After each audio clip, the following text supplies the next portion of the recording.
మాదిగల కుల సంఘానికి కూడా ఒక ప్రధానమంత్రి రావడం ఎంత గొప్పగా అయిందంటే అంటే అప్పుడే అర్థమైపోయింది. ఎందుకంటే నరేంద్ర మోదీ గారు ఖచ్చితంగా ఈ ఏబిసిడి వర్గీకరణ చేస్తారని అందరికీ అర్థమైపోయింది.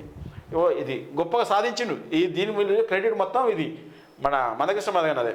పేదలకు న్యాయం జరగాలన్నదే మోదీ సర్కార్ ఉద్దేశం. కేంద్ర మంత్రి కొత్త గైడ్లైన్స్ బరితెగించిన అడిషనల్ సిసిపి అక్రమ మార్గంలో పర్మిషన్లు జారీ ముడుపులు ఇస్తే ఎంతకైనా తెగిస్తాము. ఓసీ నిర్మాణ అనుమతులు ఇస్తున్న ప్రదీప్ కుమార్ టీఎస్బి పాస్లు పారదర్శకత కరువు యథేచ్ఛగా టౌన్ ప్లానింగ్ అధికారుల అవినీతి జిహెచ్ఎంసీ కమిషనర్ పర్మిషన్ లేకుండానే ఓసీలో జారీ ముక్కున విలేసుకున్న సామాజికవేత్తలు తాను చెడ్డ కోతి వనమంతా చెడిపిందట అన్నట్టు కొందరు అవినీతి అధికారులు ఒక్కరిని చూసి మరొకరు తయారవుతుండ్రు.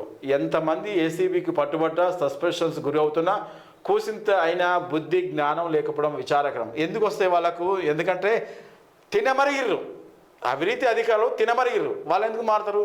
కాకపోతే ఏంటంటే చట్టంలో లోసుకు గవర్నమెంట్ ఉద్యోగస్తులకు విపరీతమైన ఉద్యోగ భద్రత ఉండడం వల్లనే ఇలాంటివి తెగబడిపోతారు. వాళ్ళకైనా ఉద్యోగాలకు జీతాలు తక్కువ ఉన్నాయా? లక్షల కొద్ది జీతాలు ఉన్నాయి.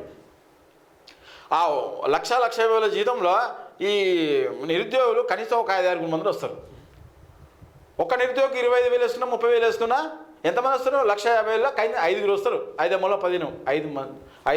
జీవనోపాధిగా ఉంటుంది.